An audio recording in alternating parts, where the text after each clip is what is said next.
Baltimore City agrees to pay tens of thousands of dollars to the family of a man shot and killed by police in 2012. As WJZ has been investigating, it is the latest in a series of payouts the city has made over claims of police brutality and excessive force. WJZ is live at City Police Headquarters. Derek Valcourt says the family had sued for $10 million. Derek? And that settlement allows the city to maintain that the officers did nothing wrong, but the settlement also prevents the city from having to go to trial with this, perhaps even getting a sympathetic jury that could award that man's family even more. It was July 1st of 2012 when police say they saw 38-year-old Michael Woodty assault his girlfriend near the intersection of Liberty Heights and Gwynn Oak. When they tried to stop him, he ran and a struggle followed. Woodty was shot in the chest and died. Today, the City Board of Estimates agreed to settle his family's lawsuit to the tune of $175,000. Even as more and more police interactions are caught on cell phone cameras, the city continues to grapple with excessive force complaints against officers. In fact, a recent Baltimore Sun investigation discovered over the last 4 years, taxpayers have forked out more than $11 million in judgments, settlements, and legal fees. Today, the mayor spoke about the latest settlement. I would be disheartened if I didn't see the consistent trend downward. She and Police Commissioner Anthony Batts have vowed to restore public trust in the department. The city says convictions against officers accused of wrongdoing are up, and the number of police misconduct complaints are down, even as video surfaces this week of another arrest involving alleged unnecessary harm by officers. I would love to be in a place where we had zero incidents, but that's not the real world, and the real world progress that we're making is encouraging. Police body cameras also now in the works, so the department has more evidence of when police force is justified or crosses the line. The U.S. Justice Department is also reviewing many of the Baltimore Police Department's policies in this area. In fact, the U.S. Justice Department will hold an open town hall style meeting to get inputs from the citizens of Baltimore, and that'll happen on Thursday night. They want to hear what citizens think about police brutality, police misconduct, and that'll happen Thursday night over at Coppin State University. We're live at Police Headquarters. Derek Valcourt, WJZ Eyewitness News. All right, thank you, Derek. And again, the meeting will take place at 6:30 at Coppin State's Physical Education Complex. Well, on average this year, every 2 weeks, a city police officer has been accused of using excessive force. Now there's word the police commander charged with reforming the department plans to leave. Crime and Justice reporter Joy LaPola says not everybody sees the deputy commissioner's departure as a bad thing. A brutal attack at the hands of police, and it's all caught on camera. And just this week, more officers within Baltimore's police department are accused of using excessive force. This after a man ends up at shock trauma in critical condition. There's no jurisdiction that has zero incident. I would be disheartened if I didn't see the consistent trend downward. Much of that progress, the police commissioner attributes to this man. It's injuries that are serious enough to where we're concerned. Deputy Police Commissioner Jerry Rodriguez. Right now, we know that this individual had contact with the police. For the past 2.5 years, Rodriguez has overseen the department's Office of Internal Oversight, created to investigate use of force incidents investigations. In a statement released by the department, the commissioner and Rodriguez call his departure bittersweet. An announcement that comes amid a federal probe into a department some would say is still troubled. The same thing over and over and over. The police using the same defense, that defense I've heard so many times. I was in fear of my life. I was in fear of bodily injury. Defense attorney A. Dwight Pettit has represented dozens of families who have lost loved ones during an encounter with Baltimore police. I have seen nothing and have absolutely no confidence in the internal review committee of the police department. Tomorrow night, the Justice Department is holding a town hall meeting to address police misconduct. It's part of a federal review of the nation's 8th largest police department, whose leader of reform is now stepping down. Joy LaPola, Fox 45 News. And in Baltimore, a federal review of police brutality incidents is underway. Tonight, the Department of Justice is out in the community talking to people who just don't trust police officers. WJZ is live. Christy Letta with more on what the DOJ is doing in our city. Christy? Well, Vic, this was the first public gathering in which Baltimore residents could voice their concerns about the city police department to the DOJ, and they did not hold back. When they kill a black man in Baltimore City, they do nothing. The conversations are candid and at times ominous. Because if you don't protect these people, I will arm them and teach them how to protect themselves against you. Residents voiced concerns to the DOJ about Baltimore police misconduct and allegations of brutality. The feds are reviewing their policies. It's a wide range of things that we look at when we go inside a department. They won't go into detail, but say recommendations revolve around officer accountability and when to execute use of force. You don't think that any type of recommendation that they can give to the Baltimore City Police would be able to help? No. Why? Because the police have an attitude that they are above the law. The forum comes just days after the department's most recent incident, a violent arrest caught on tape that left a 27-year-old man fighting for his life. That's shock trauma. Hey, that boy leg look broke. This is what Freddie Gray looked like when police arrested him. Hours later, his family snaps this photo in the ICU. His stepfather tells me by text they won't know how he's doing until he wakes up from surgery. A special Baltimore Sun and WJZ investigation uncovered more than 100 people had won settlements alleging police brutality. I will not tolerate misconduct. That's building trust. Do you think that the trust is beyond repair, or is it fixable? Everything's fixable if the will is there to do it. Only time will tell. And the DOJ says they expect to have a report with recommendations sometime in the next 8 to 9 months. Vic, back to you.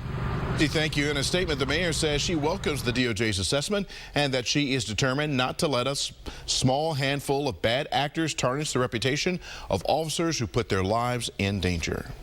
Hello, I'm Jennifer Gilbert. And I'm Kai Jackson. Tonight, the Department of Justice gets an earful from Baltimore residents about their relationship with the police department. Crime and Justice reporter Joy LaPola is live at Coppin State University, where the emotional town hall meeting took place. Joy. Jennifer, well, I'm taking a look over my right shoulder and I can see that Department of Justice representatives are just now leaving Coppin State University after a very emotionally charged, as you said, meeting tonight. I think it's fair to say, following this evening's meeting, that the Department of Justice has a much clearer picture of the deep-rooted problems that exist between the community and the Baltimore City Police Department. The first man to share his story says he was a victim of police misconduct. The police that did to me what they did still got their jobs, they got their pay, and they got to retire. With a proper civilian review board, the police are afraid because the police do not investigate the police. One person after another sharing their story and offering their opinion. You can prosecute a cop for a kickback, you can jail a cop for a kickback, but when they kick a human being in the back, this city does nothing. Fear and distrust coupled with complaints about a lack of transparency. So that we as a community can see what others in the community are saying our police officers are doing. Because if you don't do that, this is just going to perpetuate itself. The goal of the Justice Department is to improve the police department, which voluntarily requested this review. We can help them develop a roadmap for change and to address those deficiencies. A process the Justice Department says can't happen without first hearing from the public. And that they did. Ending police brutality. Sir, a suspect sir, in your would you do me a favor, sir? Would you please share those with me also when we talk so we can review those documents? Thank you. 2 minutes, hardly enough for everyone to share their horror story. Quite frankly, the people in here have stuff to say, and if need be, they will shut this down, so you will listen. The beginning of a process few in this crowd, especially those who lost loved ones, have any faith in. All the stuff is phony right now. It's phony. Despite the promises those before them have made. That's what we want to know. Where the real change is going to take place.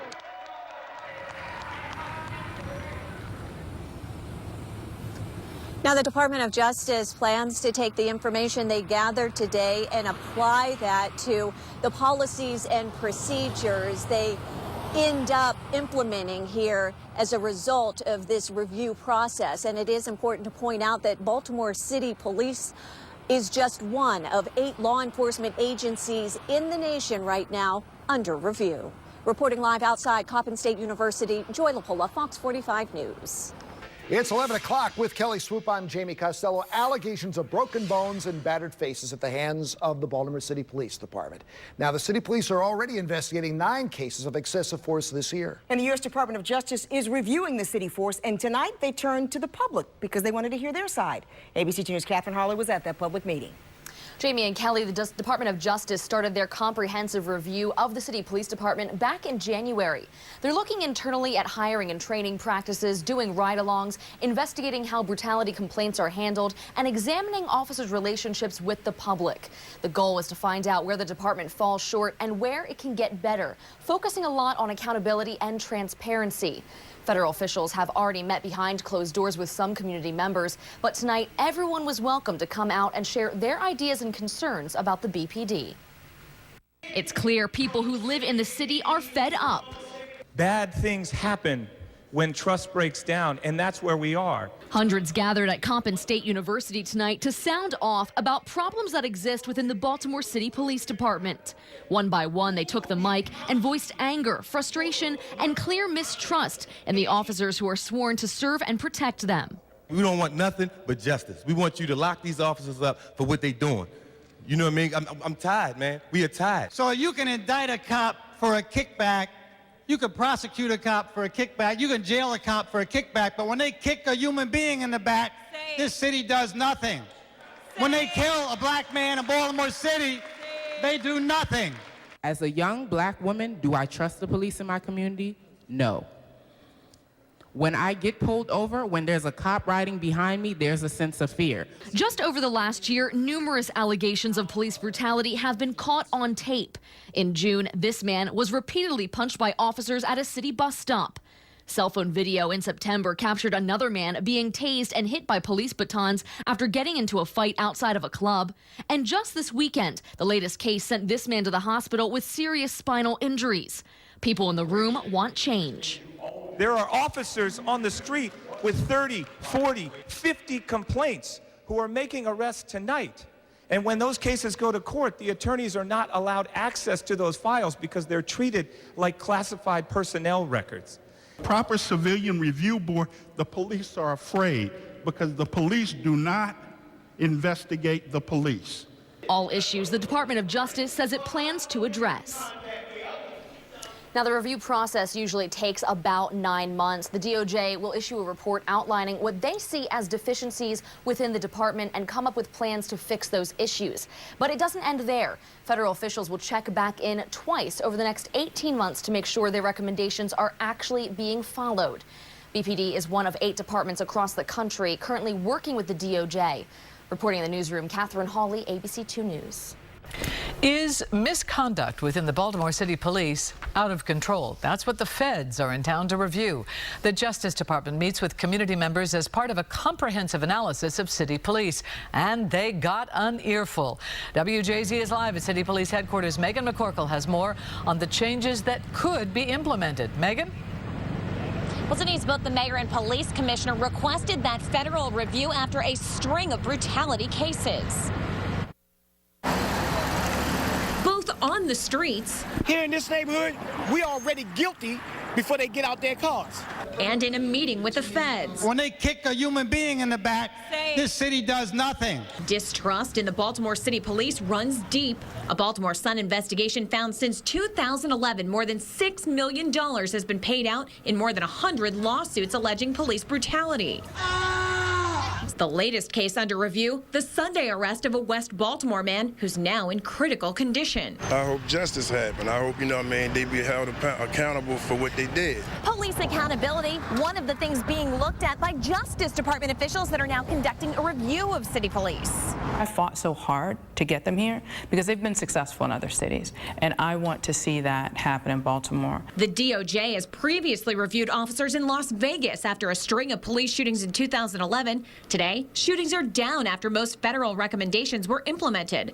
Police assessment reports have also been issued in Philadelphia and Spokane. And again, we're on the ground with those agencies to ensure that they can successfully implement the recommendations. This takes work.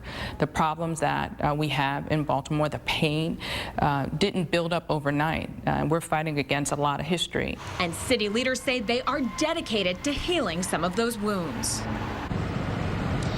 And some of those recommendations made in Las Vegas include changes to the use of force policy and police body cameras. We're live at City Police Headquarters. I'm Megan McCorkle, WJZ Eyewitness News. All right, thank you very much, Megan. The federal investigators will be in Baltimore for 18 months before making recommendations. The Justice Department has been asked to review the Baltimore Police Department's practices and procedures. It's one of 8 law enforcement agencies currently under review. They sought feedback from the community last night at a town hall at Coppin State University, and today, Mary McKenzie spoke with the mayor about it. You have a bunch of black community members and leaders in here that don't even make up 1/4 of Baltimore City. I'm looking around at empty seats and I'm wondering, how far did you guys reach into the community to get people to come out? Last night's forum was raw and emotional, with one person after another giving testimony about their experiences with police in Baltimore. I was beat up by the police 6 times in my life, starting at the age of 12. The mayor today spoke about the Justice Department's review, calling it a collaboration. This takes work. The problems that we have in Baltimore, the pain, didn't build up overnight.